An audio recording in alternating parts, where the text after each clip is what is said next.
Welcome back to my channel. If you're new here, make sure you hit that subscribe button so you never miss clear, fact-driven breakdowns from a Democratic perspective. Before we dive into today's analysis, take a moment to watch the hearing clip in full. It's important to see the exchange exactly as it happened, and let's walk through what really went on beneath the talking points. Thank you, Mr. Chairman. Welcome, Mr. Secretary. Thank you, Senator. Mr. Secretary, do you agree with the President that we should ban the private ownership of assault weapons in America? Senator, I do. What is an assault weapon? It is, for example, an AK-47.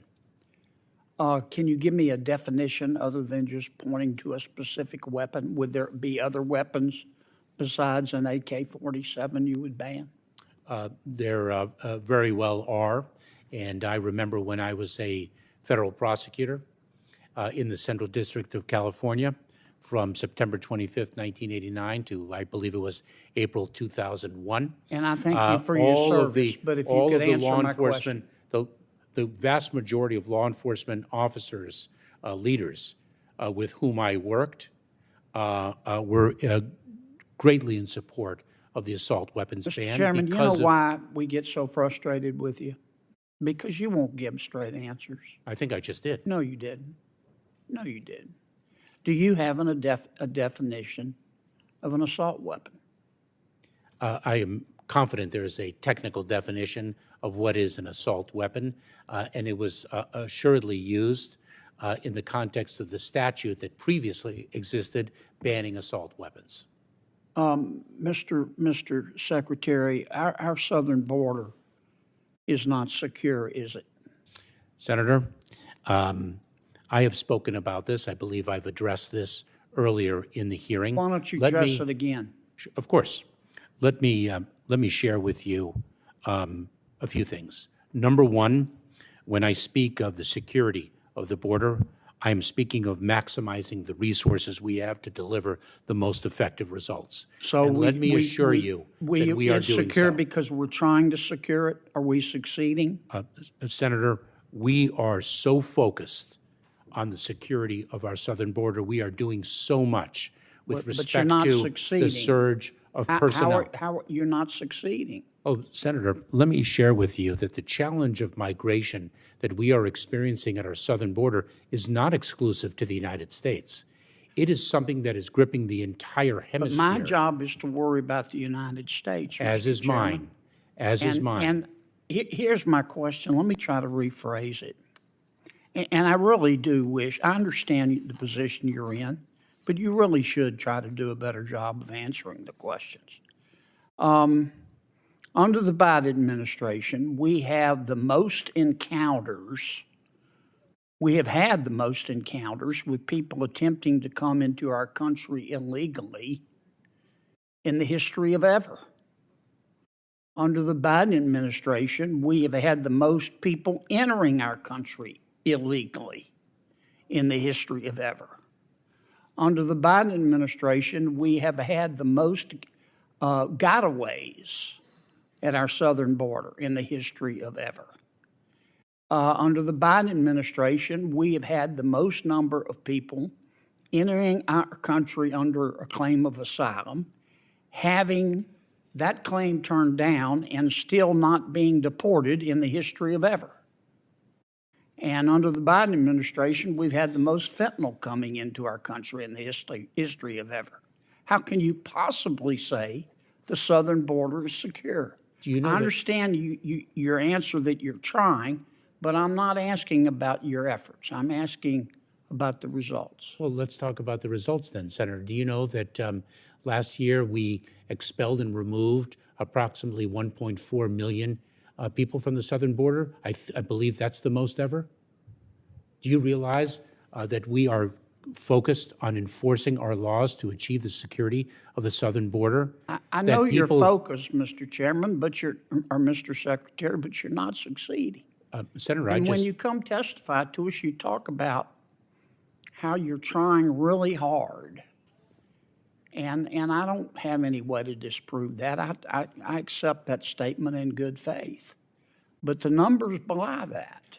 If I can, Senator, let me give you an example of a solution that we have delivered that for some reason is being contested. Because it's Mr. caused the Secretary, 95. I give you 30 seconds, okay? It's caused the 95. Don't filibuster me. It's You've caused. been doing that all day. I'm just trying to. I'm just trying to communicate. It has led to approximately 95% drop in the number of encounters in between the ports of entry at our southern border of Cubans, Haitians, Nicaraguans, and Venezuelans. Mr. Secretary, on January 5th. Mr. And why would that Secretary. be opposed when it is delivering precisely the result that you seek? Did you just parachute in from another planet, Mr. Secretary? Because you're the only person in the Milky Way who believes that we're not having massive illegal immigration into America. Senator, you're putting words into my mouth. No, sir, I'm accurately describing the situation. There is no question. There is no question that we have a very serious challenge at our southern border. Okay. It is a challenge. We can agree on that. Let me ask you another question. Why don't you just declare a new policy that other than children, if you present at the southern border, you claim refugee status, you claim political asylum, and you haven't claimed refugee status and political asylum at the first safe country, then you can't come in.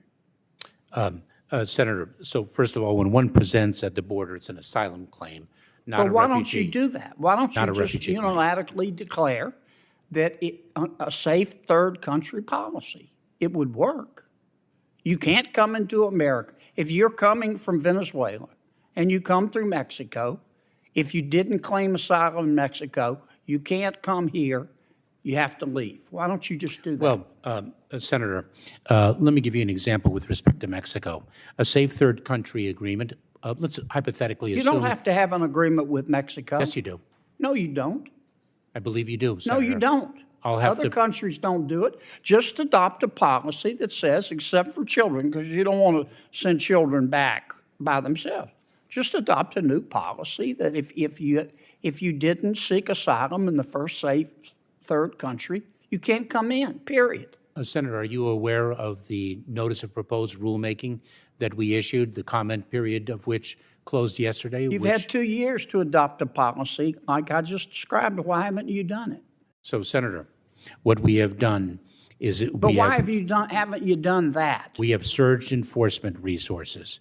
We have Why haven't developed. you just adopted? Please, if you would, Mr. Secretary, answer my question. It is my understanding.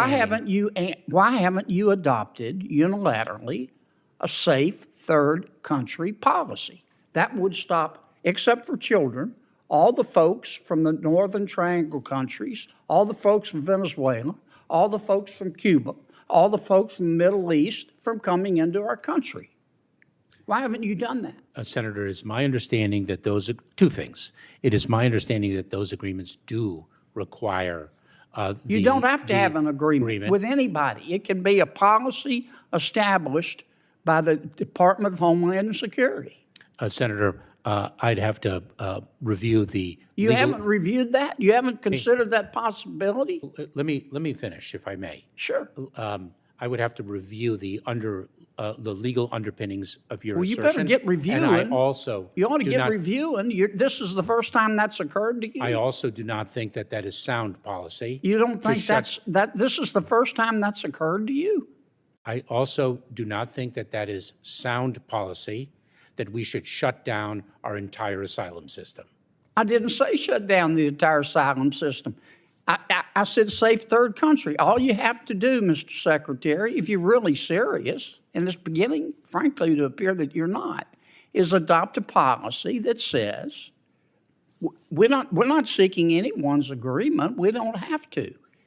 If you're coming from another country and you come through, let's say, Mexico, and you say you're seeking asylum, you have to seek it in Mexico or the other first safe third country, or you can't come in.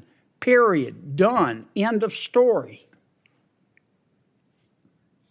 Why don't you do that? Senator, I don't think that we have the unilateral authority. Sure you do. Other countries Number one do and it. number two, as Have I've you mentioned, tried sneaking into China? as I've mentioned, I do not think that is sound policy. Why? Because you are basically shutting down our asylum system. No, and you're there not. is- You're saying we honor your right to seek political asylum, but you're cherry picking. Do it in Mexico first. Why haven't you done that? I think I've addressed that issue, Senator. You don't want to do it, Mr. Secretary. That's what it's beginning to look like, because you think our borders ought to be open. And it would be more intellectually honest if you just say that. That is false.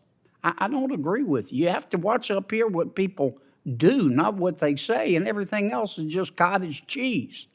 Senator, I don't think Thank you, I don't Mr. think Chairman. the 1.4 million people who were expelled or removed last year would consider the border open. Mr. Chairman, Mr. Secretary, you've had millions coming into the country illegally. The most of the history of ever under your watch. And everybody knows that, apparently, except you. Either that or you're not being forthcoming with We've also had the largest number of individuals expelled or removed from the southern border.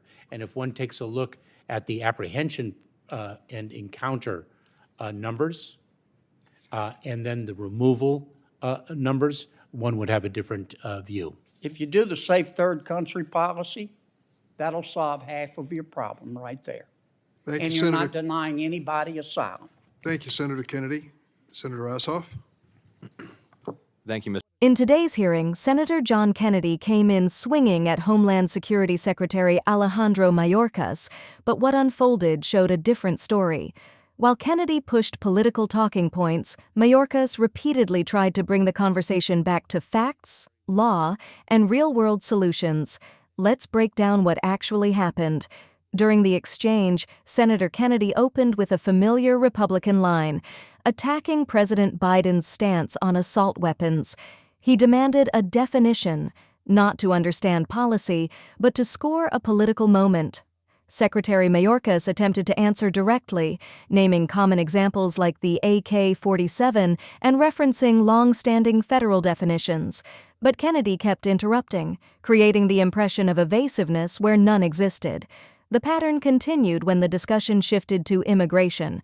Kennedy insisted the border was not secure, citing numbers stripped of context, while Mayorkas tried to explain the administration's strategic approach, using the resources Congress gives them, removing 1.4 million individuals last year, the highest ever, and implementing policies that cut unlawful crossings for certain nationalities by 95%.